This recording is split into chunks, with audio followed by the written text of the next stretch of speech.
અરે રે, કેવી સ્ત્રી છે! પતિને ગયા ને હજી 10 દિવસ પણ નથી થયા અને એકદમ મોજ શોખથી ખાઈ રહી છે. થોડી પણ શરમ નથી બચી આમાં તો.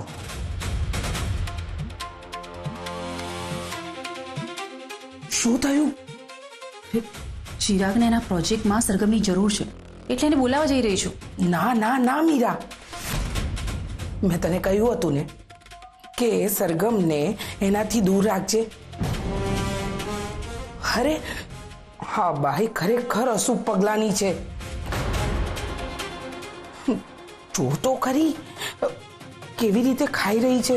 હજુ એના પતિના મૃત્યુ થયાને સમય પણ નથી થયો અને પૂરી શાક ખાય છે. હવે આનું શું કરવું? જો ચિરાગના બધા જ પ્રોજેક્ટમાં નુકસાન આવશે. એ જો સરગમની મદદ લેશે ને તો આનાથી તો દૂર રહેવામાં જ ભલાઈ છે. પણ ચિરાગને સરગમની જરૂર છે.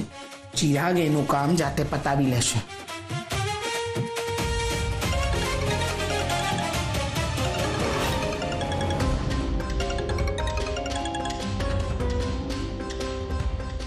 હા ચિરાગભાઈ. સરગમ, રૂમમાં આવને, મને તારી મદદની જરૂર છે. ઠીક છે, હું જમીને આવું છું.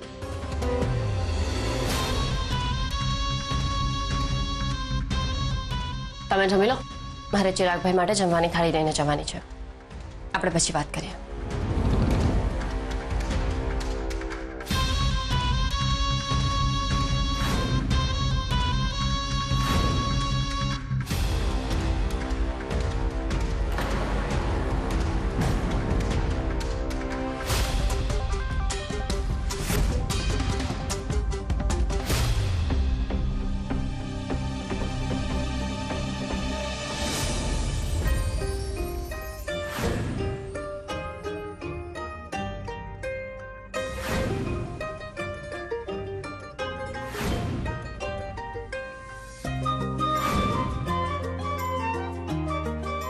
ચિરાગભાઈ, હવે તમે રહેવા દો, હું કરી લઈશ. જો 5 મિનિટમાં કોન્ફરન્સનો સમય થઈ જશે, પછી તમને જમવાનો ટાઈમ નહીં મળે, એટલે તમે જમી લો. સરગમ, જમવાનું તો ચાલ્યા કરશે, પણ અત્યારે આ કામ છે ને બહુ જ ઇમ્પોર્ટન્ટ છે, એટલે હું કોઈ પણ કસર નથી છોડવા માંગતો. Heads of to your dedication. તમે બહુ જ મહેનત કરી રહ્યા છો ને, જોજો આનું પરિણામ તમને ચોક્કસ મળશે. તો હવે પ્રેઝન્ટેશન શરૂ કરીએ, આપણો સમય થઈ ગયો છે.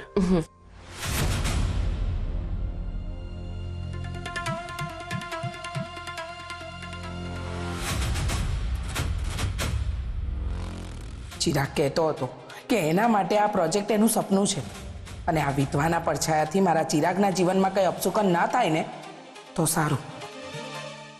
Ready? All the best. Thank you.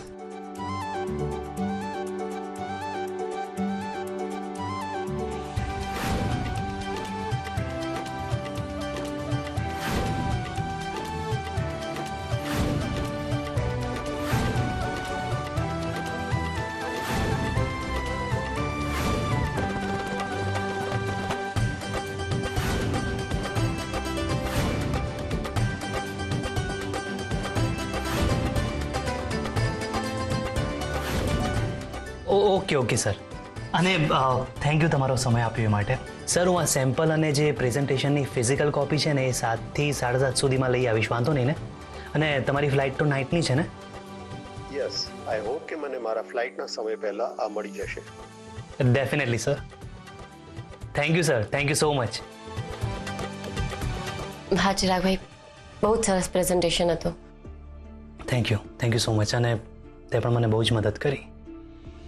એ તો મારું કર્તવ્ય છે. તમે ગમે ત્યારે મારી પાસે હેલ્પ માંગી શકો છો. અને હવે તો પ્રેઝન્ટેશન આટલું સરસ ગયું છે ને, તું હવે તું જમી લો. સરગમ, તું બાજુમાં રાખી લે, હું થોડી વારમાં જમી લઈશ. પણ જમી લેજો, મારે થોડું કામ છે, હું હમણાં આવું.